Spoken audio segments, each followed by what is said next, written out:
individual systems that work in unison, but also work independent of one another. So something like that movie National Treasure, where he has those glasses and they flip between the different spectrums. Mm-hmm. Right? And I think all three of them to see it right. Yeah, that'd be cool. Great reference. What was that other movie? And They Live, back in the 80s. Oh, I remember that one. Yeah, They Live. Yeah, he had the glasses on, and then everybody turned aliens when they put the glasses on. Right. Yes. Oh, Visitors. That was with Roddy Piper, wasn't it? Yeah, that was with Roddy Piper. Yeah, the wrestler. Yeah. Joe, Nathan, now that we have you, and do you want to maybe just go a little bit into what you're talking about in your stream before this about the black lights and like what happens when you're pulling energy out of the other side? Let me grab it real quick, and I will show you Joe's video because it's kind of epic. Exactly. It is pretty epic. It seems like tapping into the upside down. Crystal clear, double terminated. Little electrolyte solution on the stone and on top of the quartz. 14 volts. 17. Oh boy, wow. Okay, that's cool.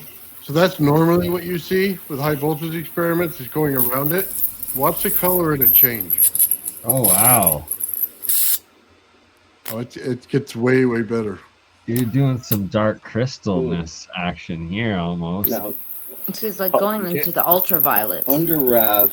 Can we see? Did you see it, Bernie? Isn't that part of like you were saying? and then, but just wait. There's more. Yeah, but wait. There it goes off. There's so much more. Whoa. It was going through. Now it's on it. So what's going on here? Let's go ahead and turn it up a little. Oh, look, the RAV is inside the quartz. No, it's not. Not yet. It's getting there. Not yet. Is that like trapping light when it goes through it and it just stays there, like it resonates in the crystal? Oh, not light, Lulu. Not light. Like legit plasma. Yep, there it goes. Plasma. It's inside the quartz. You can see by the color. Remember in the beginning, it was real light. It really changed it. Yeah, it's illuminating the actual crystal itself. Yeah, it's doing its ionic tunneling, so it's creating a deposition tunnel in it, and that's what it's going to use to form the RAV inside of it. But you'll see. It goes. It's only at 33 volts right now. Yeah, I'm just trying not to blow up my circuit at this point. That's why I'm kind of drawing it back every so often. Let's go ahead and turn it up a little. Reasonable. There, it's starting to ignite. Forms the RAV right on the side. There we go. Yeah, there you go. Now it's tunneling, yeah.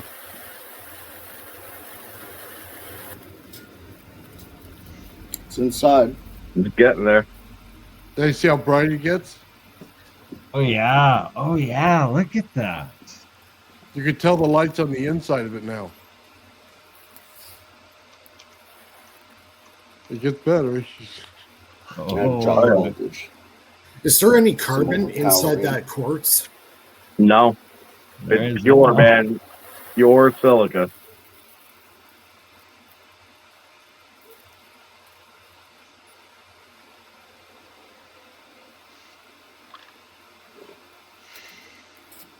Oh, there we go.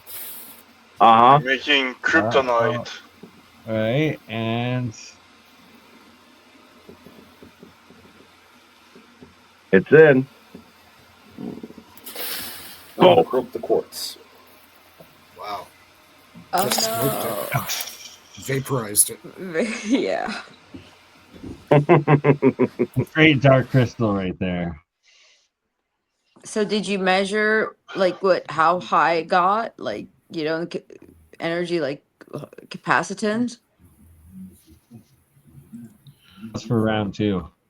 So what's going on here is that it's trying to it's trying to create an ionic deposition inside of the quartz. All right, it's actually trying to throw ions from the anode and the atmosphere into the quartz because that doesn't really care that it's a solid. It wants to bury those into the lattice structure. Now, if allowed to do that all the way to the end, it'll allow that RAV to grow on the inside. Now, in this particular case, I do not have a stainless steel or high carbon steel anode. Okay, so it doesn't really have a lot of carbon to strip off. It's copper. So that carbon deposition goes slow. It was trying to put it through the whole entire time, building the RAV on the side, Quartz and then test. it found its way into basically any superficial crack that is inside of it. That's where it started to deposit. That's when it started to build in the center. Except here's the thing. The system isn't in resonance with the quartz. So once the RAV came into equilibrium inside of it, it blew it into pieces each time. So every time it would go into the lattice structure, create the RAV inside of it fully, it would blow the lattice apart. Now, here's the thing. How long was that anode cooking on this thing for? Right? 3 minutes. All right. I immediately turned off the reaction as soon as the last piece blew up. I picked up that big piece, or one of the ones that flew onto the table, not into the water, and it was room temperature plus maybe 5 or 10 degrees.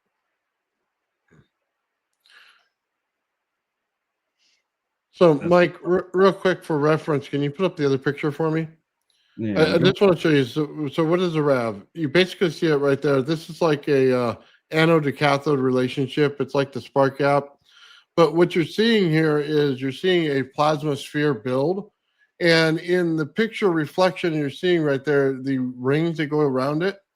Now, I mentioned that because we do testing on it for temperature. And the rings themselves look just like the picture you see behind it when you pull it out. And there'll be a temperature differential from anywhere from, say, 70 Fahrenheit to 250 Fahrenheit in the center. So it's building out in resonance rings. And we checked it, and we saw that each ring that it builds out has a frequency to it. So we had one at 92 kilohertz, one at 96 kilohertz, and one at 100 kilohertz. And each one of them were plasma layers as they built out. So what you're getting is plasma layer, null zone, plasma layer, null zone. And this right here is just it's like the camera effect on what it's actually doing inside of it. But we verify that with the temperature one as well. We put the camera on it, the thermal cam. And then we also verified it with the frequency generator or our O-scope. And we made a special device where you could see the actual RPM of it, of each one of them going around in the spherical form. And also you could pick out the frequencies in each one in resonance. And they're building out in layers, and it's self-organizing. It's not something that we have to do. It's just organizing itself based on the way it's built out. And you'll see that little dot that's sitting right there from the anode. Right there, you see the big one, and you see the little one. That actually looks like a physical form when you look at it right there, but it's not. It's pure plasma. So what's going on is the both pieces pulled apart like two embryos pulling apart, and it sits there, and it's just plasma itself. But as soon as the main reaction is turned off, it sucks right back into it. But you can see in the reflection behind it that you'll see the little spot pick up right in the ring, right as the ring's built out, which tells you where it is in the system. So this right here is the RAV that we're talking about. And what Joe's building inside the quartz itself is this structure here. And it's also pulsing. For those of you, looking at it, it's going in and out. So what that's doing is it's creating a vacuum inside of it. So as it creates a vacuum inside by the pulsing right there, it creates all the zones. So we've been looking into this for a while. We're writing a paper on it, on exactly what's going on here. But it's important to know that this is what's going on inside of Joe's Yeah, piece of right. quartz. So just real quick.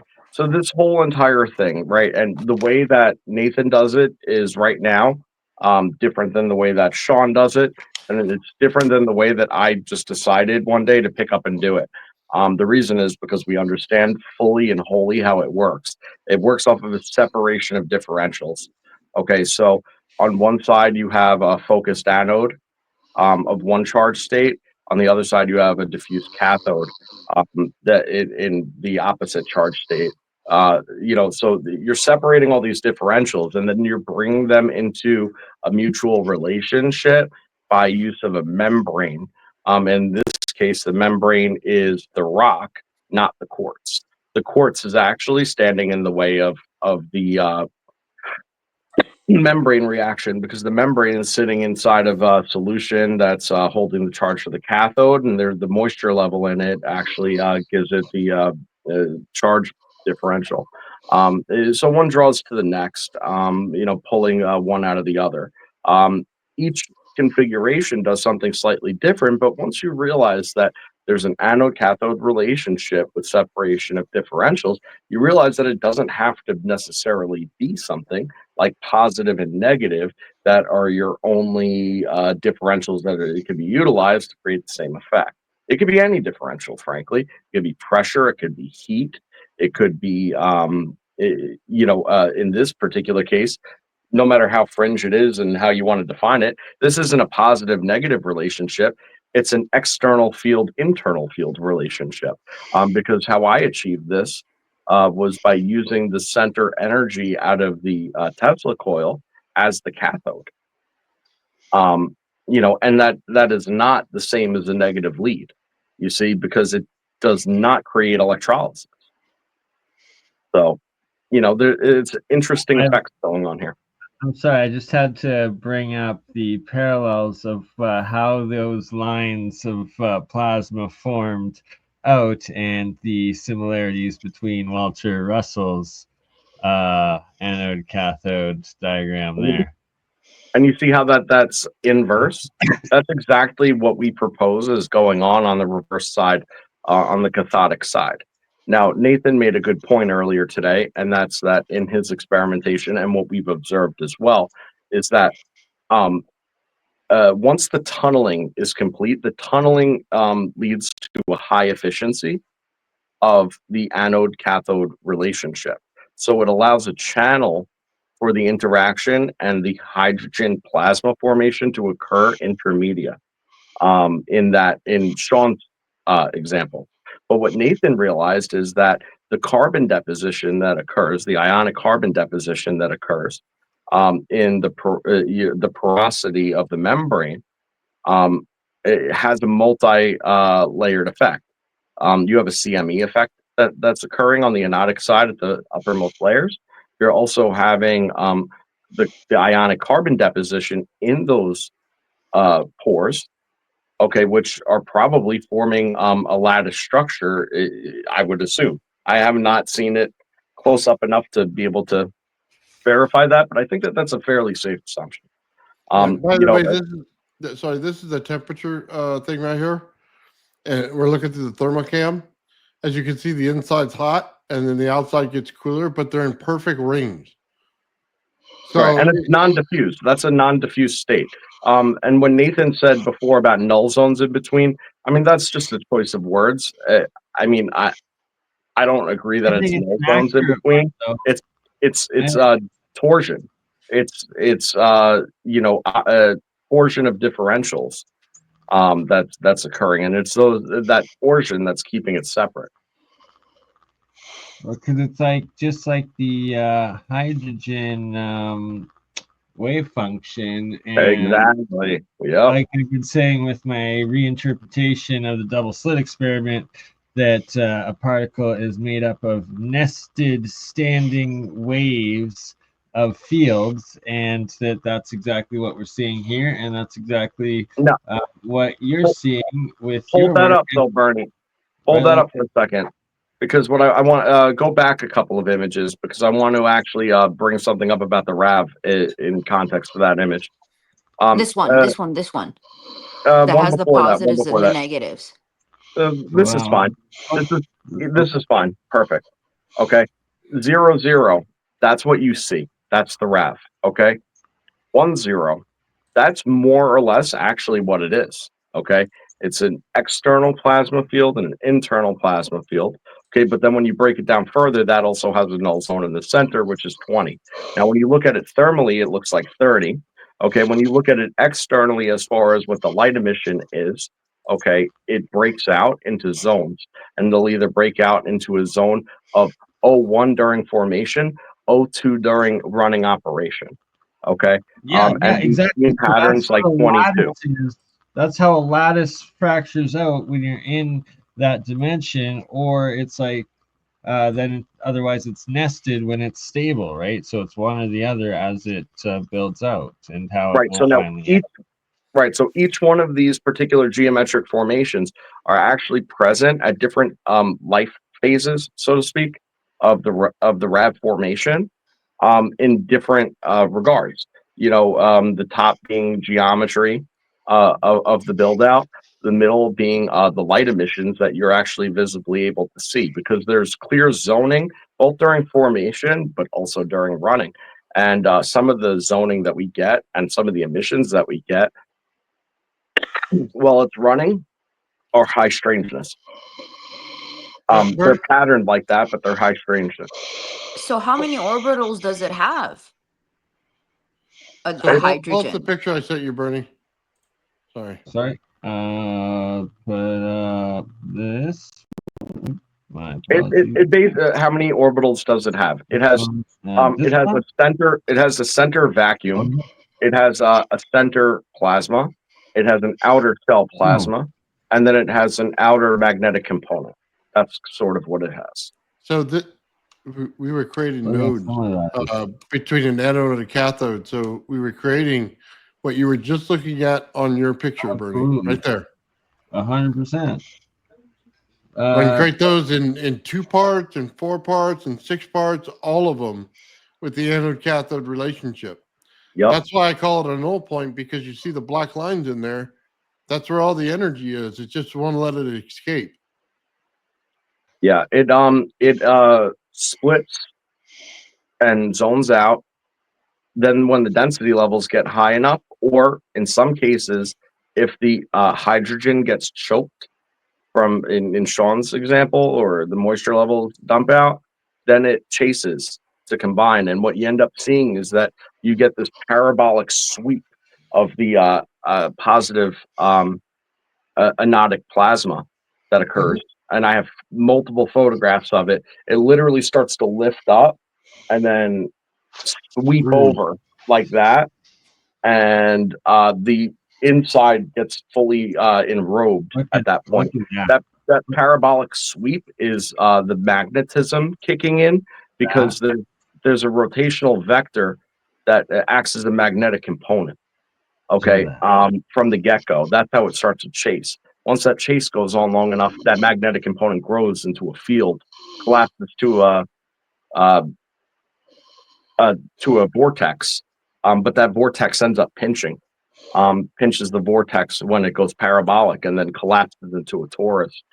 You get your poles, but then you also have your 2 inner poles collapse. That creates your center geometry of the torus. And it becomes in a locked position because the poles act opposite. Yeah, I gotta just address shout out to Vortex and his question, though. It's because that it goes back to Dr. Yu and him explaining the fundamental difference of what an electron actually is, and it's not an electron rotating around the center atom. And in fact, as we're seeing here in the hydrogen light wave functions, that it's these nested fields of energy that is where they build out from in the specific dimensions of the valence shells. And that is why it's atomic orbital and or nested ring, the field, whatever you want to call it. But this is what you're actually looking at. These are images from electron microscopes at the hydrogen wave function, right? So right. and you see it macroscopically, specifically in Sean's in his early testing, before he had a primed sample to build it on. Those would sit there and spin and spin and spin. You could really dissect how it builds off of those early samples that he had. Because once you actually get that ionic carbon channel, okay, provided that you're in proximity to that channel, it'll always jump to build on that channel. And it becomes like thunderstorm generator in the sense, although who knows the legitimacy, I don't want to bring that up, doesn't really matter. They were saying how it wasn't hooked up, but still held the charge for a certain period of time. Very similar circumstance to that, where these kick on almost immediately at a certain power level once you have your substrate primed. So where does it go? You know what I mean? When you turn it off, where does it go? Well, it might be, it actually may be held in the material. I know that sounds really out there and weird, but there's a possibility that that's the case. Bob Grenier, I believe it is he brings up this charged neutrino aspect too, and that he believes it's in the substrate of space-time, essentially, that the charge density remains, or differential Dead remains. on. So here's the thing about the cavitation that's going on, and Sean's again demonstrates this the best. I personally believe that we're looking at a 4D object that's actually moving in and out of 3D space-time between a fourth spatial dimension. That's what I believe. I know people have said that's hard to believe, but that would actually explain the expansion and contraction of the cavitation. And the internal geometries is that it's an upper dimensional object. And that would also explain a lot of the anomalies that we've seen, as well. Many of the anomalies, not just one. Never bank on one thing. But when you see enough things that are consistent with the theory, it starts to become high strangeness. Yeah. I wanted to show you that curve that Joe was talking about. If you throw that next one up, not that one, the other one. It actually looks like what's in your brain. Oh wow! Oh wow! Look at that. That's just pretty upside wild. down and turned the other way. Sorry, I should have fixed that. Yeah. So we get this switching effect. Whoosh. Yeah, and that's the thing in full chase right there. That's a really good point. Yeah, that's when it's starting to structure. Yep. Yeah, it also it goes to your thing about the spark gap. What's going on inside of it? We're seeing this in anode cathode relationship. This is a plasmoid building out in its full structure, but it doesn't have to be everything. If you lessen it a little bit, it's what's going on in your spark gap, because you know what I mean. It's doing close to the same thing. It's creating resonance points in there. What is that? The image of a brain, or is it like a plasma ball? No, it's like what's in your brain, that pineal gland, I guess they call it. The pineal gland. Okay, the pineal gland. gland going down into the rest of the spinal column there, and it's like, right, are you really tapping into another dimension and pulling out energy? And that's what it looks like when we're doing it. And when you have these parallels repeating themselves, you just can't help but suspect, like, that's wild. Well, I mean, once you understand that, I mean, I've said it for a very, very long time. Hydrogen is energy like matter, and plasma is matter like energy. Okay. At these density levels, it becomes wildly apparent, because what you end up seeing is that all of this plasma, mind you, not vacuum plasma, in air atmospheric pressure, plasma acting like liquid. Okay, continuously acting like liquid. And that's exactly what the observation is, and any sort of hydrodynamics apply to how you want to manipulate this plasma, as far as I can tell. It's funny a because there's the cerebral fluid, which could, somehow echo energy impulses in the brain neurons. With the brain, if you look at it, that's cerebral fluid. Yeah, cerebral spinal fluid. Yeah, Yeah. that's So, the carrier. Yeah, mhm. it's a carrier medium. Sure. So we got the plasma to a state where it's almost matter. And you see it in a rope form right here. You see on the clay, we're starting to create the rav, but you see it looks like a string on there, and it's Yeah. actually plasma building out. What? And That's if you, wild. yeah, it's almost like if you get it cold enough, or you do something next, or get a higher form of it, you'll get it to be solid state. It's into Yeah. a solid. That's whoa. That's Now, I don't want to make claims, but I know that it's been an observation of Nathan and Sean's as well as my own at this point. So 3 waves, 3 different ways, right? Mhm. There's a potential at this time that even under the current conditions that it has weak transmutive properties. The channeling events that occur are seeming to be open ground for the accumulation of shit that just simply wasn't there previously. Okay, so that's sort of been what we're seeing. There's definitely metallic specks and flakes built right in. you gotta At start a certain collecting point. samples. Yeah. By the way, when he turns that off, that little worm or string or whatever you want to call it sucks right back up into the anode. Really? Yes. Okay. I wonder if you can get it into like a liquid or maybe mercury or gallium, but even try water first to see if that might be able to solidify it. But that's crazy how it sucks right back in. Well, I think it's temperature. I think we can get this thing super cooled quickly. It'll become solid right there. Oh, I get what you're saying. Like, have some It's like the sun throwing off plasma, but then it hits the cold space, and then it solidifies. And the liquid thing nitrogen. is, we may be seeing that in the transmutation that goes on with the carbon that's going on already. We don't think of carbon that way, but it could very well be that you're building out matter in that carbon because it's added on top of the clay. That's a good point. And even with the quartz, I've already surmised. Right? Essentially. Well, we could get rid of the cathode once the carbon's built. You don't need the cathode anymore. I'll just start this thing without it. Yeah, that's the point that I was making before about the Well, deposition in there. yeah. Essentially, that the clay takes the position of the cathode when you remove the cathode, and that's where you'd expect that position. But it's specifically the structure of the carbon because of the chambers inside of it.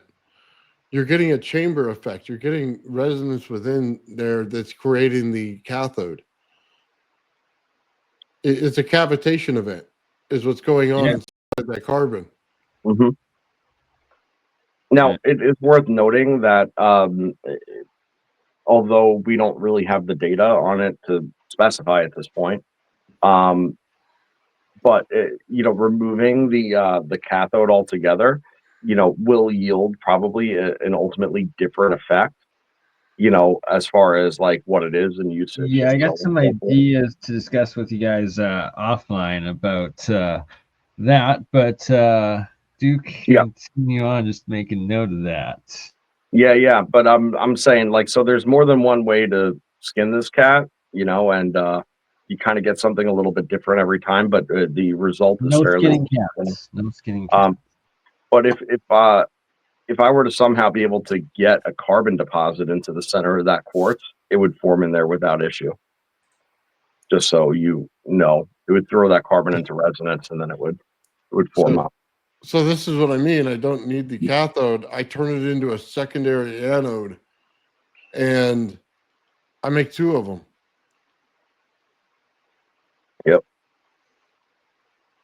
Yes, I right. can do them on. I do them on the same piece of clay. You know what I mean, or different pieces of clay. I could take out the water on the bottom. As long as I form that carbon structure, I have it. And you can see one's bigger than the other, but then they pulse back and forth because they're in the same system. And it shoots out, and I'm not exaggerating here. It's like a laser shooting out at you. You literally get LASIK as you're standing there looking at this thing, man. It's messing with the optics in your eyes. You leave with dark spots and everything else. These things are so bright. Now, Nathans are leaky, like the way that they are, and the way, right. So they put out like a lot of external light. Now, here's the craziness of it. Okay, it's been a great thing to understand pretty much what's going on inside of these, to have these leaky ones, including mine. Mine's leaky too and small. But Sean's, on the other hand, okay, does not leak. Shout out, Okay. Sean. Yeah, and but here's the thing about it not leaking. That's how you want it, but there's not much to observe to understand what's going on with it based on that. There was a lot of summations that I made after lots of careful analysis about the pulsing and the rhythms and stuff like that. But really, you couldn't tell what's going on. As soon as Nathan started spitting out, you start to realize that no, there is coherent laser light by virtue of a more or less a virtual Kashmir effect going on in this. It runs transaxial, of the anode and cathode, and it actually has a very specific, frequency coherent light that will appear, at the rim only of the plate or pan or whatever it is that he's using. You do not see it emit otherwise. And the colors have been red, blue, green, gold, and white in that case. And that's not a lens trick or nothing crazy like that. That's just exactly what it is. It even moves like how lasers move, how it does the particle dance. So check this out. In this one picture, I just want to show you one thing. When you look at the green on the bottom, look right up from it, you'll see the purple. Okay. Mhm. That's actually plasma sitting there. Yes, it is. Yep. It's created inside of that structure, which we see as a camera effect, but is it really? And that's what Joe's getting at here, because there's plasma inside of it. Why we're creating a RAV, why we're creating darkness. We see the darkness all over this thing. There's no darkness there. That's actually the light built out, covering it up. That thing is clean. There's no silt on it, nothing, man, on that piece of clay. It's just interesting the stuff that comes out of this thing. And we blocked off all the light behind it from the shiny tray, put tape over it, and did everything we could, man, to show this thing in a different way to see if this lens effect would go away. And it only made it better. So with the lens effect and the lens flare, my conclusion of this is rather interesting, I think, and that's that I don't think that we understand lens flares properly by and large. See, because they only occur when a light source of emission is in frame of the lens itself. That's the only time that they play any sort of role whatsoever. And from a photography standpoint, it's either a cool and novel effect or an undesired situation. So the science to tackle that has been either to eliminate it or accentuate it, right? And then from just a general sensor standpoint, that's an artifact, and they want to do away with artifacts. But have we ever contemplated that since it's from the light source and the reaction of the light source with the lens, what that lens flare actually says about the light source itself, since it has to be in frame in order for it to occur? And what I'm actually currently doing is working to map out the geometries of the convex lens and all the points of the light source in conjunction with that of the lens flare, and then basically create a 2D hologram, by the interference patterns created by the concentric circles of these multiple, point placements. And what that should actually do is draw a correlation between the convexivity of the lens, the light source, and and the lens flare that we're able to observe. And then we could further understand how then a lens flare could be used as a tool to understand the geometry of something that you could otherwise never see. And I'll show you that real quick. I have it pulled up. There you go. You can see every point where the ring goes out because this thing's building out in scalar. So we're building out in rings of energy with a temperature differential and a frequency differential. And you can see every time it coincides with the light effect that you see in the camera, that there's some kind of thing that's an explosion going on or an implosion going on every single level.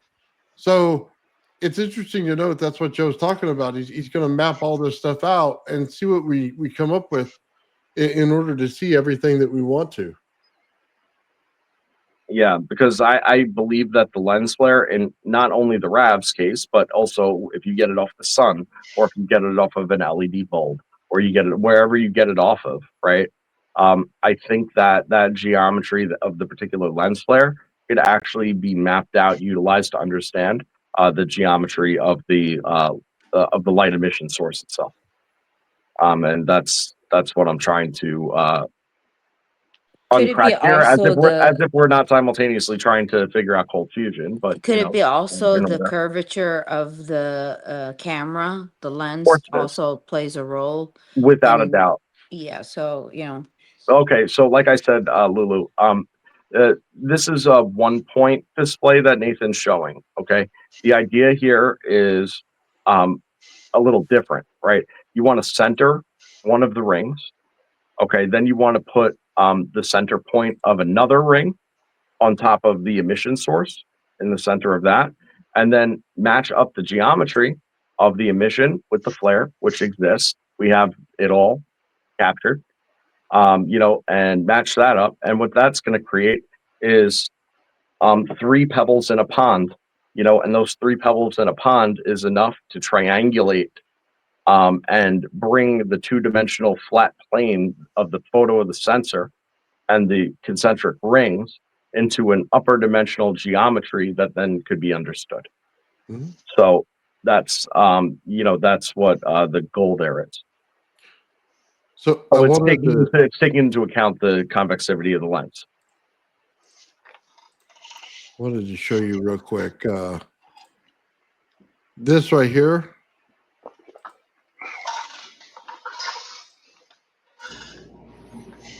So we're building out the RAV. Oh, sorry. Let me rewind it a little bit. Here's what you see it is before the thing is actually formed. And then as soon as it starts to form, you're going to watch either right there. It goes in perfect resonance on each one of the layers that builds out.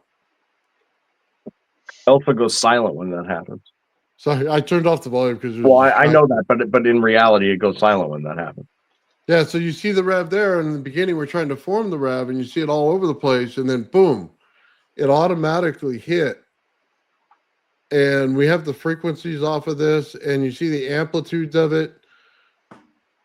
Yeah, we've got this thing pretty much hitting from all sides, man. You can see here it is playing again. You see it's not all shaky and everything. Right. That's it zoning. That's it building its density and zoning out and trying to make that tunnel. And then it gets in clear, perfect resonance as soon as it's formed. And this is, I forget the name of the device Sean created in order to pick up all this sensory data here. A photo harp, like a park. But there you go. The perfect resonance within each structure.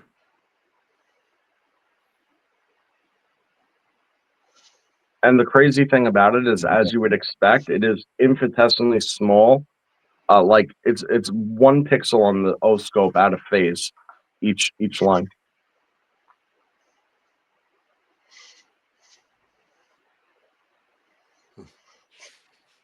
So interesting how this thing's actually come together. And like I said, you can see it self-organizing. You see it's just a spray of plasma sitting out there, and then it organizes itself into that plasmoid, which you can see is a perfect sphere. Can we say FCC? Anybody? Right? That's What- having a good chuckle. It's broadband emission. They're screwing up all the Maybe it Tesla. looks like a solid at this point, huh? If you can transform the energy into a solid, then you're the man. Well, we're real close to get the energy into a solid. We figure some things out. We've got resonance in this thing, man, which is the key factor that every single theory misses. And we have it in spades in this thing, man. We have the temperature differential in there. We have the plasma. We have created cavitation in the carbon structure underneath. It proves out a lot of theories and what's going on. And when we look at the actual carbon, when we get it tested, we may see also some transmutational value in that. And it's basically telling us right now that where we're right now trying to take very big magnets and push plasma in to create energy, maybe letting it form naturally like this between an anode and cathode effect might be the way to go. And self-structuring is always going to be the way, Nathan. Definitely. But also, if we could put coils next to this that have the same exact value that are in each resonance portion, can we pull energy out of this just by running it? You see, that's one of the things that I could do out of my Tesla coils all day long. I could create a pillar coil that starts it. I can take one that's just a winding of a number 2 coil, and I could put more energy in that winding of that number 2 coil than my primary coil. I quantumly entangle these things. That's exactly what we're looking to do with this RAV, 2 other coils. So the energy system to pull out may just be wireless. It may just be creating the correct transformer in order to pull it out at the resonance value that it's in.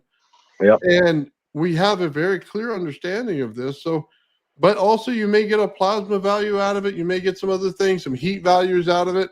And if you understand how to transfer energy, all of it accumulates into something good. That's going to be one of the things that we have to learn throughout this whole thing. Yep. Yeah, that's really cool. The separation of these differentials is key.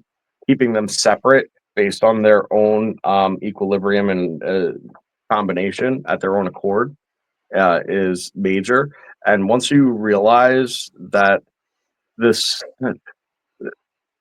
thing that everybody struggles to not only understand sometimes but accomplish is getting all the modes of electromagnetic energy into asymmetric equilibrium, and have them all present and separate and working with one another is the key to these hyper efficiencies. It's exactly what this is doing. And it has to have all the components. So electromagnetic vectoring, and energy vectoring is the key. And if you want to know something, this original experiment was something that Sean had found, but was not a reliable experiment. Okay. It was not a reliable, he was not able to, the person that wrote about this particular experiment was not able to get this result. There had to be several factors changed once you understood that you needed all the vectors. And one of the critical changes and components is the fact that there has to be a mild magnetic component on the anode. It still needs to remain a current, but it needs to have at least a small rotational vector to it at the onset. sort of like throwing throwing a curveball, right? You got to put a little backspin on it, so it so it does that, right? And that's I it. The love ball's that still you just going gave straight. away that secret. It's very crucial in a lot of my work as well. Right. With So yeah. the ball's still going straight with a curveball, but that backspin gives it a whole nother attribute. So And that's the critical thing too. with saying that, put up that last one, Bernie, and I just want to show this. This is the worm that comes out of this. But Joe, when y'all want to explain exactly what that is, see on your Sure. bottom right-hand corner of your screen, you're just going to see that little worm. Yeah, that worm. It almost looks like a smoke worm, but it's something so much more. Yeah, so this is one of the high strangeness attributes of this. So I call him the ghost worm. He jumped out of the 1 o'clock quadrant of the RAV, or 2 o'clock quadrant of the RAV. Yep, you see it, and he goes right back into that same quadrant. Well, why? What is it, and why? Well, if you notice, this particular RAV has a satellite that Nathan was talking about earlier. All right, that satellite is actually locked in position to the RAV. So as the RAV moves around, it stays equidistant from the RAV, kind of like a moon that doesn't orbit us or whatever. It's like a fixed moon. Well, like a fixed moon would be, and our tides, right? It actually pulls at the outermost layer of plasma on the RAV, creating a thick spot on that side that it's on, and therefore a thin spot on the other side. This creates an asymmetric center torsion relationship, and that creates compression and spiraling of the plasmatic filaments in the inner geometries of the plasma. Now, as that further compresses and compresses through that asymmetric torsion, the ability of the RAV's outer shell to also hold in that extra pressure is compromised due to the thinning on the opposite side of that satellite, which causes the pink defect, which is what that worm is, to pop out of that side. Okay, but here's the thing. It's out of there, but it's also not at the same time. It maintains a total and complete relationship to the inner geometries at all times. Mhm. And that's why it jumps back in. And where does it jump back in? Right where it came out. Why? Because that's the thin spot. That's the place for it to go. So I just want to point out we're getting the satellite as the anomaly here, and we're getting this coming out of there because Sean put a magnet around this thing. And what they get in fusion experiments is they hold it in with a high magnetic field. And when you get the high magnetic fields, you get anomalies like the little tiny guy you see there. When you get that, then you get the worm. You get that effect that comes out when you're getting into fusion. It is this is a phenomena that is constantly observed in the precursor to fusion reactions. Absolutely Mhm. correct. So It's the both fusion both of plasma these. worm. The carrier wave. And by the way, for don't focus on the lens flare thing. If you notice, there's the satellite in the lens flare as well, and it's mirrored. And if you know anything about sensors and mirroring, why is it mirrored when the sensor's on the inside of the reflection? So go to bed and ask yourself that question. Do you think an entity came out of that center and then it just? I mean, I mean, the thing looked alive. Whatever whatever. However you want to. yeah, Thought could be a plasma acts consciousness. alive. It could, right? EVO. Maybe it's an EVO. That thing looked alive. No matter how Right. like it stood there. It was like a standing energy wave. Just All right. I'm gonna say something I really haven't talked about too much. I did the photo analysis on this as far as all the levels are concerned, and in adjusting the levels, what I realize about the worm guy is that it acts in relationship to the matter in the environment and not that of the plasma. But looks solid, and its lighting features and such are that of the environment as well. In So fact, you could see a shadow cast on it at a certain point directly through the inner spiral. Yep. Guys, we're getting close to the top of the hour. We're going to start winding things down here. That was an epic, Okay. epic. Well, I project. just, if you don't mind, I just want to say this. That worm reminds me just like that string we were talking about for the plasma. It forms, Big time. it builds Big time. out, and then it pulls back in and goes back into a plasma state. So that's the way I saw it. Is it comes out just like that string thing did. It looks like a stream of plasma. It sits on the side and then it sucks right back into it. Just like that. I just want to ask Mr. Phillip, do you have anything you want to show us before we square up tonight? Well, no, I already shown what I wanted to show.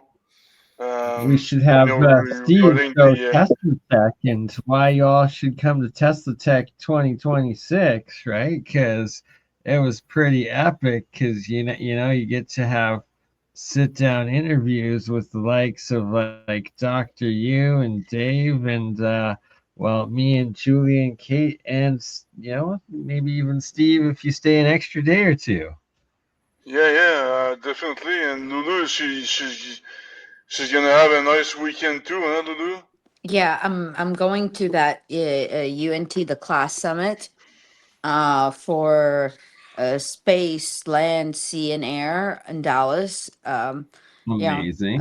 Tomorrow, like I have to be there at 8:30 in the morning, and Oh wow, tomorrow yeah, morning. it's only 3.5 hour drive, so it's not too bad, Yeah. You're gonna have to wake up early if it starts at 8:30. Yeah. So yeah, That's 5. I'll take pictures and I'll share and I'll write things, whatever, for Very you cool. guys. If it was like if it was today, I would have done like a little bit of a live video, but I'll have some stuff for you guys for next week. Awesome.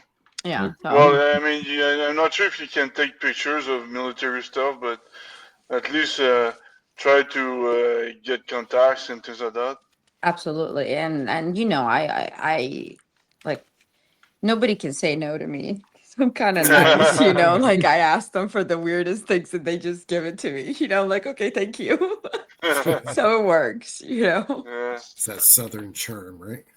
I don't know. I think it's more of being genuine, not like really being genuine. I mean, I want it for stuff we're doing. It's not like, I don't know. I think it you could tell by a person when they're asking something for good or bad, Yeah.